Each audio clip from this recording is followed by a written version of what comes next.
Eu quero trazer aqui uma palavra aqui simples para a sua vida, para abençoar você. Abra a sua Bíblia no livro de Jó, no capítulo 42, versículo 10 e 12. Livro de Jó, coladinho com o Salmo. Lá o último capítulo de Jó. Jó, capítulo 42, versículo 10 e versículo 12. E o Senhor virou o cativeiro de Jó, quando orava pelos seus amigos. E o Senhor acrescentou a Jó outro tanto em dobro a tudo quanto dantes possuía. Versículo 12. E assim abençoou o Senhor o último estado de Jó mais do que o primeiro, porque teve 14.000 ovelhas, 6.000 camelos e 1.000 juntas de boi e 1.000 jumentas. Versículo 13. E também teve 7 filhos e 3 filhas. Eu quero trazer uma palavra para você que não é narrativa de pregador, porque eu aprendo que as coisas de Deus e da sua palavra, elas não são realizadas através de narrativas ou frases de efeito. Se você prestar atenção à palavra de Deus, tudo na Bíblia tem condições. Não tem nada na moleza. Eu brinco sempre que moleza é gelatina, pudim e sopa de minhoca. Rapadura é doce, mas é dura. Então, Deus, Ele trabalha com princípios, Ele trabalha com regras, Ele trabalha com condições. Mas eu vou dar um título que não é uma narrativa, porque eu vou te explicar para isso acontecer. É profético que eu vou falar para você. Vai ter virada na sua vida.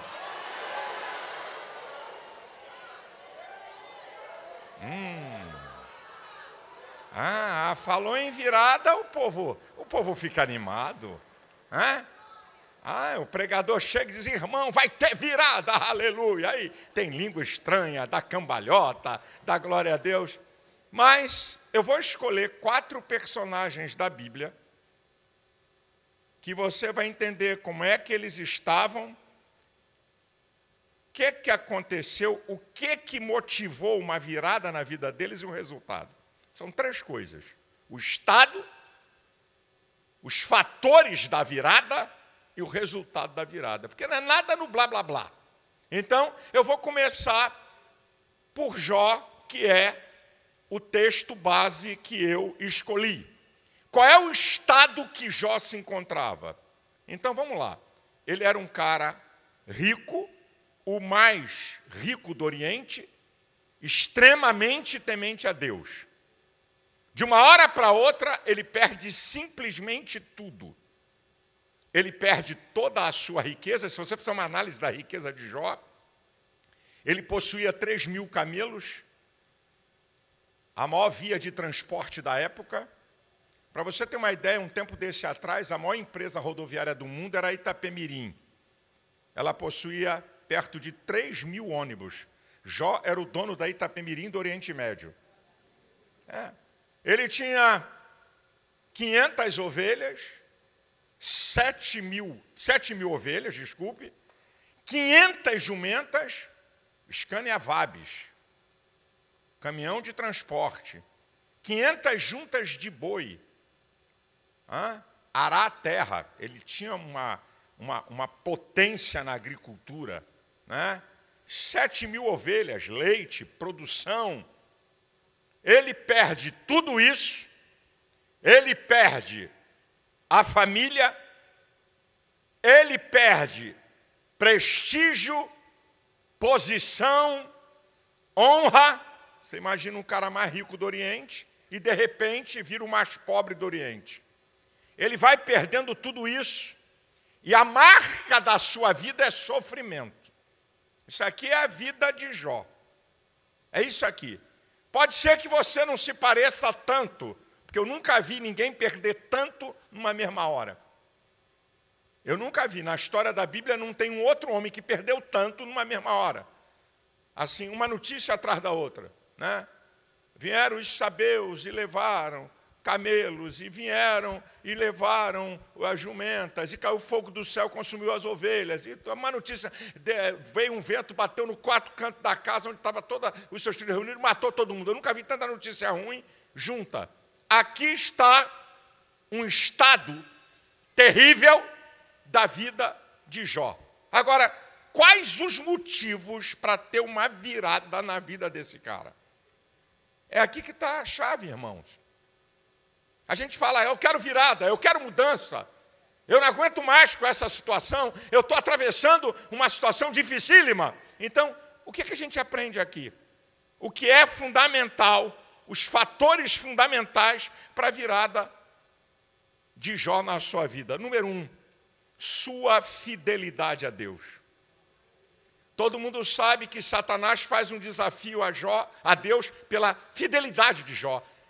Tira o que ele tem para ver se ele não nega, para ver se ele não blasfema. Aí Deus permite o diabo tirar tudo. Toca nele, tudo que o homem tem, pele por pele dará. Toca nele, mas não mata, uma chaga maligna. Em tudo isso, Jó não atribuiu a Deus falta alguma. Então, a fidelidade dele. Uma coisa importante, como é que você está? Você é fiel a Deus? Segundo lugar, ele não murmura. A murmuração é uma manifestação de que você está dizendo que Deus não está sendo Deus suficiente. É uma reclamação descabida contra Deus. Um dos motivos que levou Israel a ficar prostrado no deserto. Ele não murmurou de nada.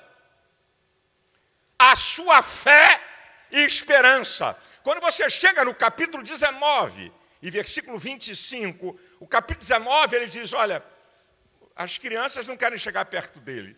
Chamo pelos criados e ninguém me responde. Eu acho que quando o diabo pensou que Jó ia blasfemar de Deus, aí você chega no versículo 25 e ele dá um brado de fé e de esperança. Porque eu sei que o meu Redentor vive e que por fim se levantará sobre a terra. Ainda que a minha carne seja consumida, nos meus ossos verei a Deus.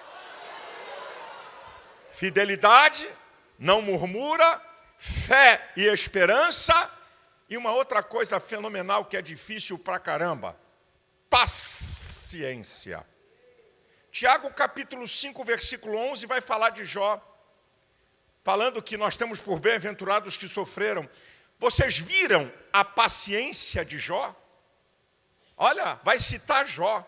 Vocês viram o que aconteceu com Jó?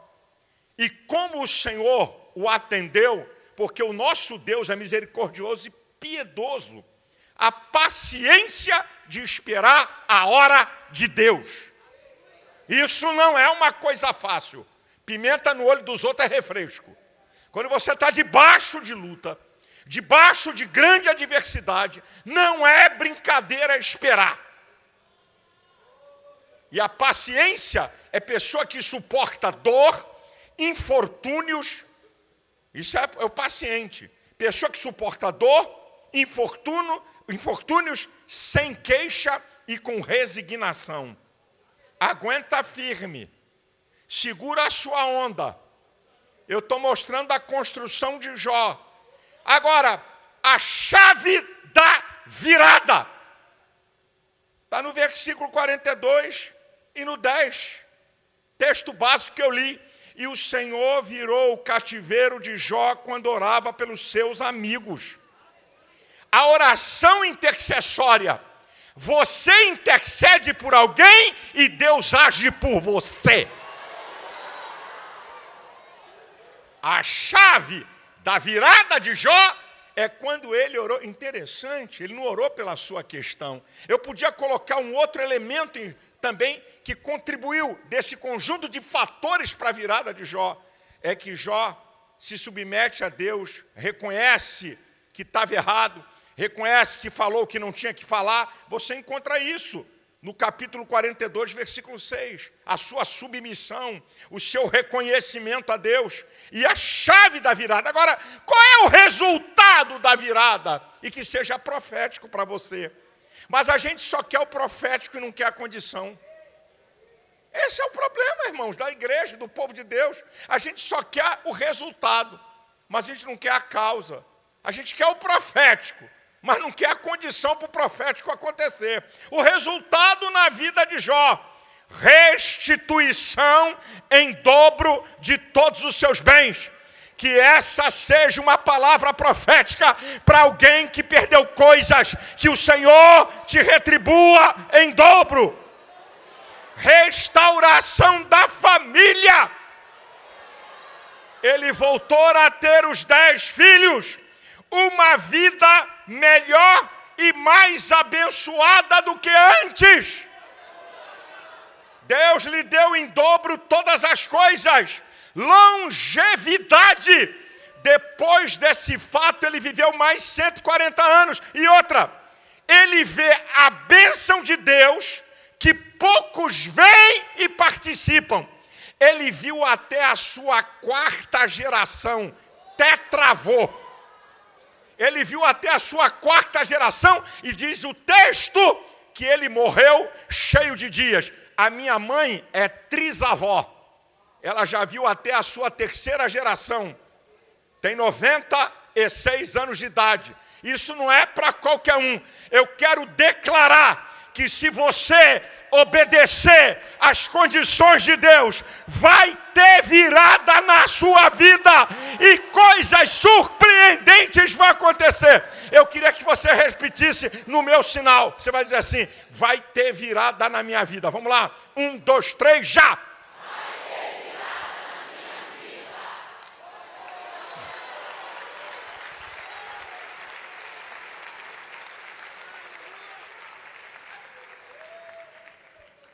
O segundo personagem da Bíblia que nos ensina o que estava vivendo, os fatores da virada e o resultado é Ana. A história está em 1 Samuel, capítulo 1 e 2. Ana, qual era o seu estado? Estéril.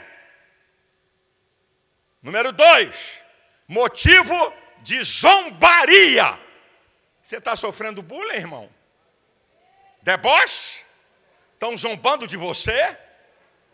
Por alguma deficiência que você possa ter? Ou por alguma coisa? Está aqui.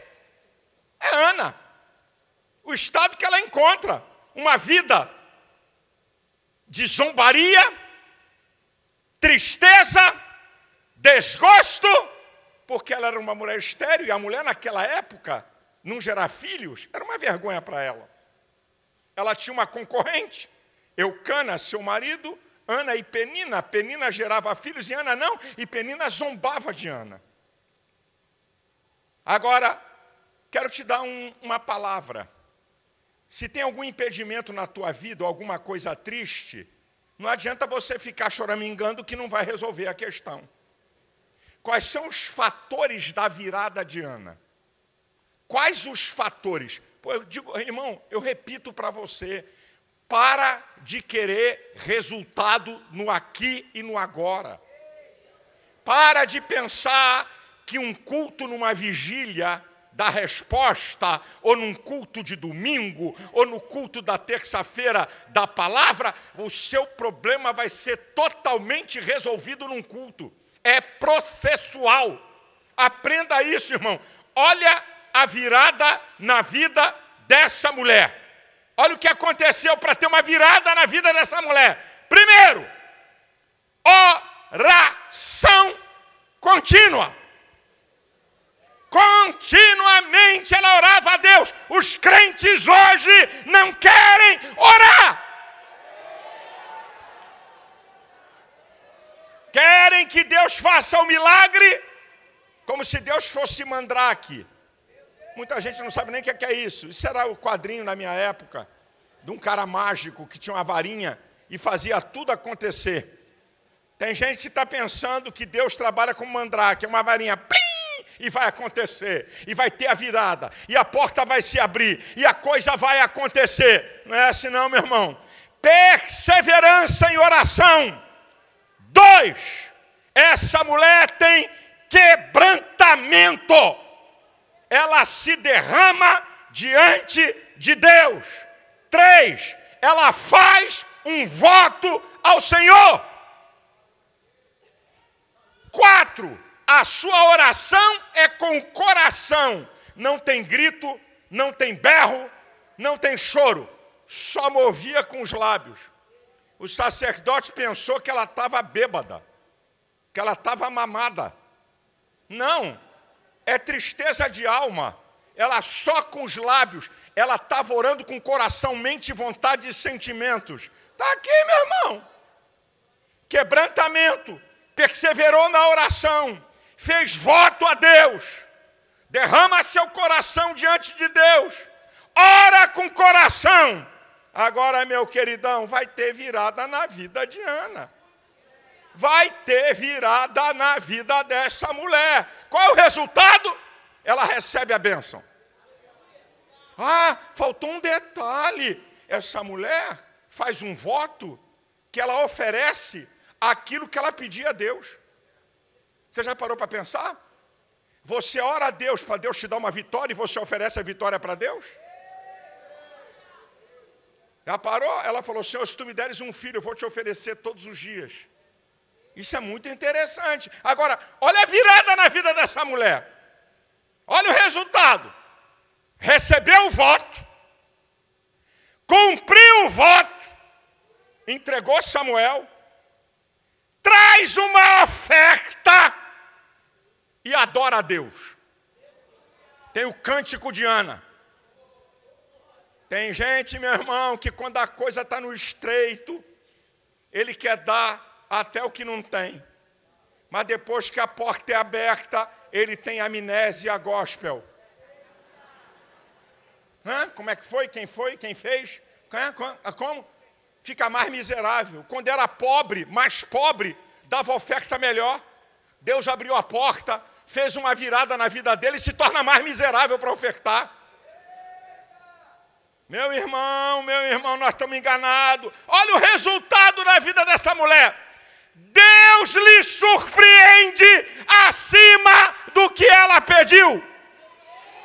O que é que ela pediu? Repete, fala em voz alta.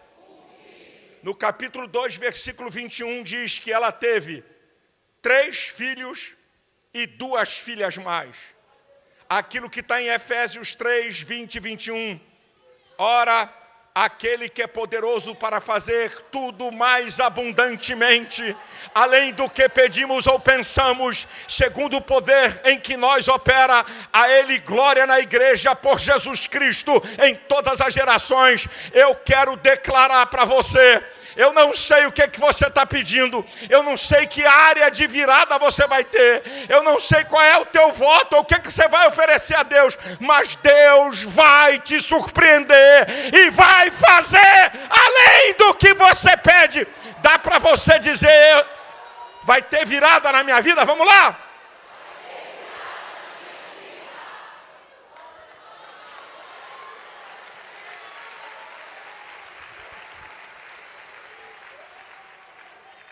O terceiro personagem que teve uma virada espetacular na vida dele, Davi. Para pensar quem era Davi. Davi era de uma família pobre porque cuidava de poucas ovelhas. Davi era o último da fila, porque era o caçula. Naquela época, o filho primogênito tinha direitos em dobro em relação aos outros filhos. Então, Davi, de uma família pobre, cuidava de poucas ovelhas, o último da fila, mas não era só o último da fila, ele era desprezado. Você pode ver a história de Davi no que eu estou falando aqui, 1 Samuel 16 e 17. Quando o profeta vai ungir na casa de Jessé, o seu pai, que Deus mandou ele ungir um novo rei, vai passando um a um. 7 irmãos passam. E o Senhor disse para o profeta e sacerdote Samuel, não é nenhum desses. Aí a pergunta célebre, acabaram-se os mancebos? Não foi lembrado. Não foi lembrado, era desprezado. Não, tem o último aqui. Tem aqui um resto.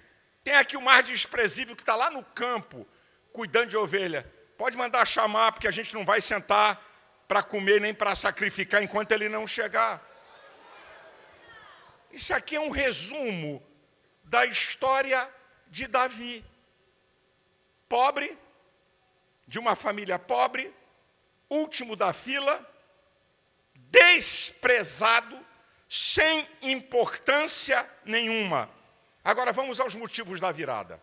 Eu vou beber até um pouquinho d'água aqui. Eu sei que vai ficar ruim para alguém dar glória, mas não tem problema. Eu não vim aqui, eu não sou animador de auditório. Olha os motivos da vitória, da virada de Davi. Número 1, obedeceu a seu pai. Você para pensar que Davi manda ele levar a merenda para seus irmãos que estão lá no campo de batalha. Se ele fosse um filho de desobediência, eu vou levar porcaria nenhuma. Me menosprezam. Eu estou aqui cuidando de ovelha.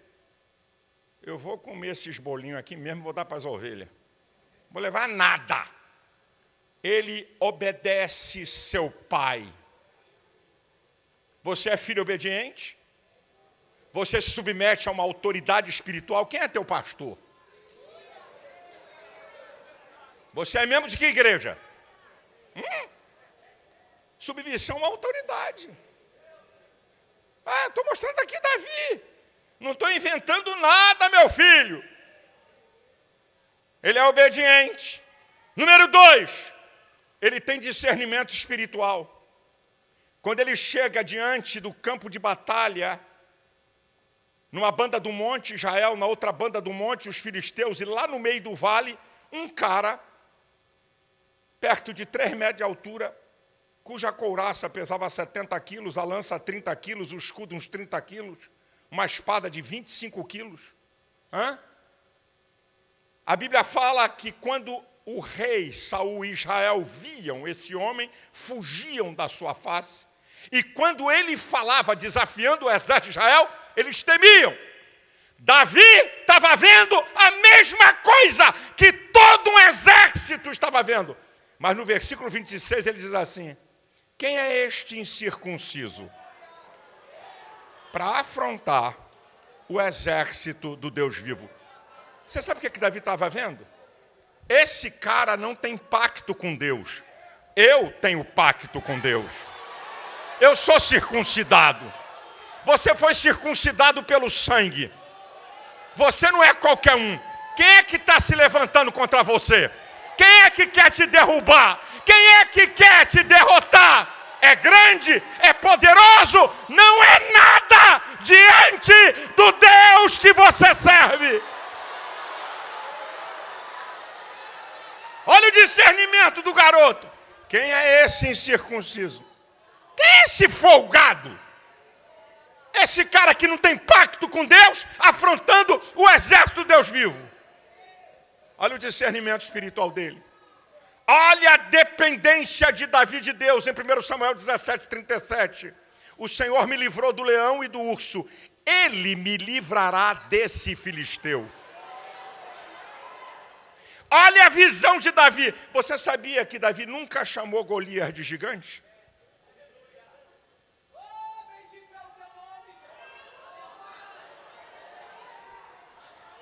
Davi só chamou ele de filisteu e incircunciso, porque quem era gigante era Davi. Qual é a visão que você tem? Você discerne, você vê o que é certo, o que é correto? Olha o elemento da virada de Davi. A palavra profética que ele libera. Hoje eu gravei um vídeo e no final eu liberei uma palavra profética. Essa noite eu estava pensando sobre tudo que está acontecendo no Brasil.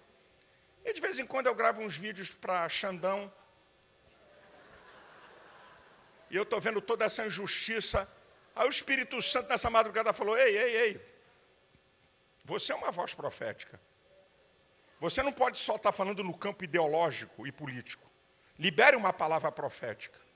E hoje, quem assistiu o meu vídeo, no final do vídeo eu disse: pode debochar da minha fé. Não me pergunte quando e como. Eu vou fazer uma declaração aqui. Deus vai manifestar a sua justiça no Brasil. De maneira sobrenatural. Essa nação vai saber que há Deus e que Jesus Cristo é o Senhor do Brasil. Não me pergunte quando e como vai ser. Ora, Davi, rapaz, eu vou te contar, se deve ter uma central de vídeo lá no céu. Eu quero ver esse encontro de Davi e Golias. Tu já parou para pensar? Se a luta de Davi e Golias fosse transmitida pela TV, como é que ia ser? Eu vou dizer, o locutor ia dizer: o campeão invencível, que não perdeu uma batalha, Golias, aproximadamente 3 metros de altura, uma couraça de 70 quilos, um escudo de 30 a 40 quilos, uma lança de uns 30 quilos, uma espada de 25 quilos, um capacete para proteger aquele cabeção de pelo menos uns 20 quilos. Peso total do campeão com seus equipamentos, aproximadamente 280 quilos. Desafiante, Davi, altura, aproximadamente 1,70 m. Equipamentos do desafiante.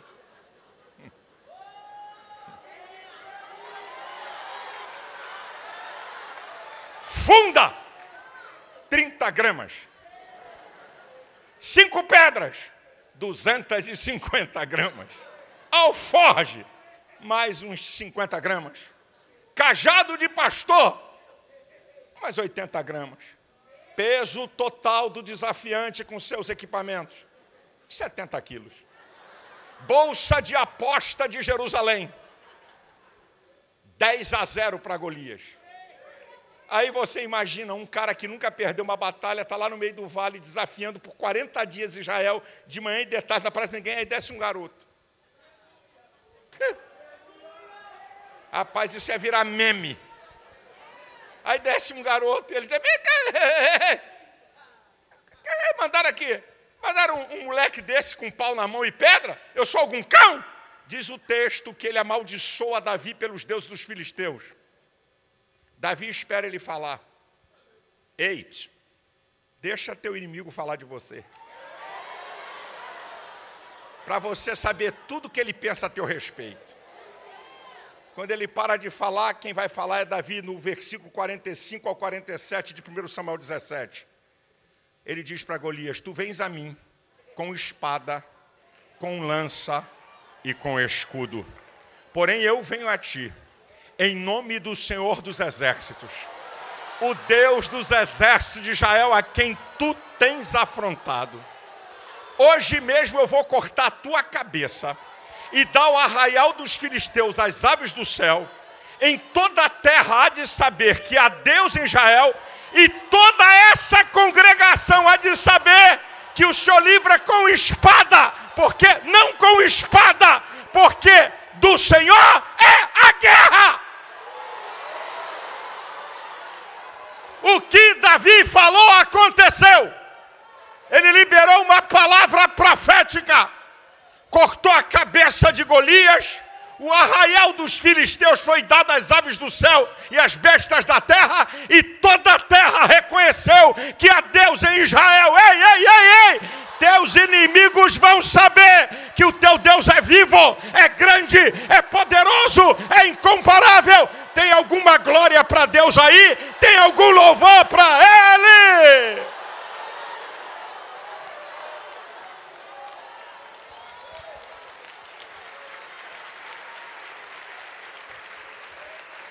Não sei se você lembra, Davi perguntou mais de uma vez: o que é que se faz quem derrubar esse gigante? Disseram para Davi: o rei vai dar riqueza, a filha em casamento, vai isentar o cara e a família de PVA e PTU, imposto de renda, vai isentar de todos os tributos. Qual é o resultado da vida de Davi? Ele recebe riqueza, ele recebe honra, ele recebe glória. Olha a virada na vida dele. Ele é o único rei que o seu trono não terá fim. Jesus vem de Davi. Na história, eu não estou falando na Bíblia, na história, Davi é considerado um dos 3 maiores conquistadores da história. Ele é um dos 3 maiores conquistadores da história. E olha que coisa linda, ele termina melhor do que quando começou. Meu filho, o negócio não é começar bem não, é terminar melhor. O negócio é terminar melhor. 1 Crônicas 29 e 28 diz que ele morreu de uma boa velhice, cheio de riqueza, honra e glória, e viu o seu filho substituí-lo. Olha que virada espetacular na vida de Davi. Querido, você é filho do mesmo Deus de Davi. Dá para você repetir com vontade, quando eu baixar minha mão, vai ter virada na minha vida? Vamos lá, ó.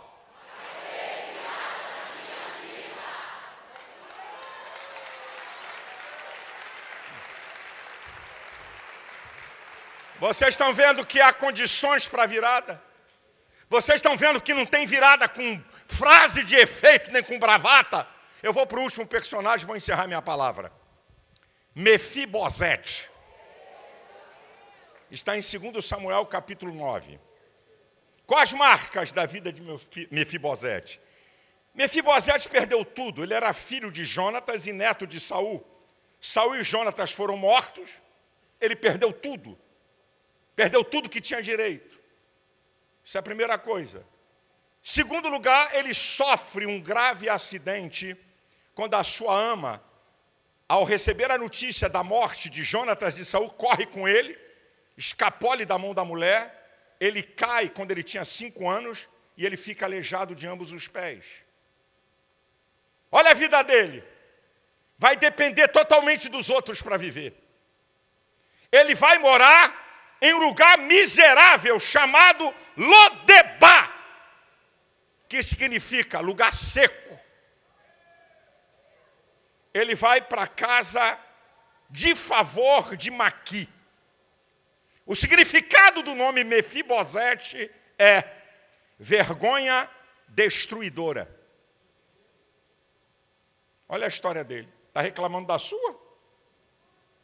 O cara perde tudo, fica aleijado, vai morar num lugar miserável e desgraçado. O nome dele representa a desgraça. Agora, olha os motivos da virada da vida dele. Número 1, ele pertence à linhagem real. Ele não deixou de pertencer à linhagem real. Olha quem é você. 1 Pedro capítulo 2, versículo 9 e 10. Vós sois a geração eleita, o sacerdócio real, a nação santa, o povo adquirido, para anunciar as obras daquele que vos chamou das trevas para a sua maravilhosa luz. Vós que em outro tempo não eres povo de Deus, agora sois povo de Deus, que não tinhais alcançado misericórdia, mas agora alcançastes misericórdia. Gálatas 4, 7 diz, vocês já não são servos. Se vocês não são servos, vocês são filhos. E vocês agora são herdeiros de Deus por Cristo. Eu tenho uma informação para te dar. Você pertence à linhagem real, mesmo estando nessa situação de adversidade. Primeira coisa, você não perdeu a linhagem real. Agora, a virada da vida dele, primeiro porque ele tinha uma linhagem real. E número 2, favor do rei. Davi, quando toma posse do trono e se torna forte e poderoso, ele pergunta, tem alguém que sobreviveu da casa de Saul, que eu faça beneficência por amor a Jonatas? Aí disseram, tem. Tem um filho de Jonatas que mora em Lodebá, aleijado de ambos os pés. Manda chamar. O rei mandou chamar. Meu irmão, ele recebe o favor do rei. Se você receber o favor do rei dos reis, quem é que vai impedir a sua vitória? Agora, olha o resultado na vida de Mefibosete. De Lodebar, lugar seco, para Jerusalém, lugar de paz. Da miséria para o palácio. Restituição de toda a riqueza. Ele agora passa a ter gente para servir ele. Ziba, com 15 filhos e 20 servos. Um Zé Ruela, que estava vivendo miséria, agora tem 35 pessoas para servi-lo. Honra do rei. O rei honra Mefibosete. Quem é o louco que não vai honrar? Quem é o louco que vai contrariar um edito do rei de honra? Se ele é honrado pelo rei, gente vai honrar. Você é honrado por ele e por o rei, gente na vida vai te honrar. Comunhão contínua com o rei. Tem um lugar na mesa do rei para Mefibosete. Eu tenho uma grande notícia para dar para você. Lodebar não é mais o seu lugar. Ficou para trás. Seu lugar é o palácio junto ao rei. Agora, cuidado para não fazer o caminho contrário. Do palácio para Lodebar. Cuidado para não jogar a bênção de Deus fora. Que você vai fazer o caminho contrário. De Jerusalém para Lodebar. Você tem que fazer o caminho certo. De Lodebar para Jerusalém. Para a presença do rei. O caminho inverso é se você desprezar o rei. Se você desprezar o Senhor, você vai fazer um caminho inverso. Você pode estar na bênção, pode estar nadando na bênção. Vai para Lodebar. Dá para dizer para o irmão aí, cuidado. Para você não parar em Lodebar. Diz mais uma coisa, o melhor lugar é de Lodebar para Jerusalém. É isso que tem que acontecer com você, meu querido. É o que tem que acontecer comigo, meu amado. Você não foi feito para viver em Lodebar. Você não foi feito para viver na miséria. Você não foi feito para viver na desgraça. Deus vai dar uma virada na sua vida. Vai ter virada. E eu quero profetizar se você obedecer às condições. Eu vou dizer uma pequena frase e eu quero que você repita quando eu terminar. Eu dou sinal com a minha mão e eu quero que você diga, vai ter virada na minha vida. Eu quero que você repita só quando eu baixar a minha mão, ok? Então vamos lá? Você se prepara. Vai ter virada na sua vida, da derrota para a vitória.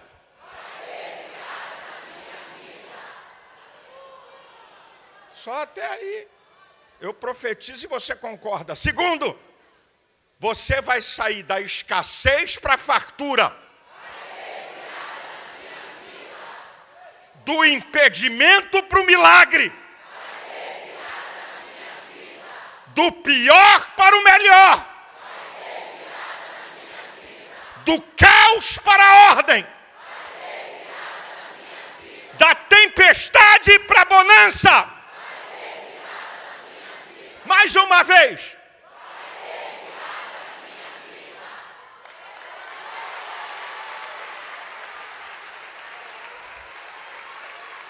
Deus te abençoe. Cumpra as condições de Deus. E você vai ver o agir sobrenatural do Senhor na sua vida. Te prepare. Te prepara. Abre o teu coração aí, meu filho. Deixa ele aberto. Que Deus vai falar com você aqui nessa noite. Deus vai dar direção a você para coisas. Exalte o nome do Senhor. Glorifique o Deus que produz virada na nossa vida. Deus vos abençoe.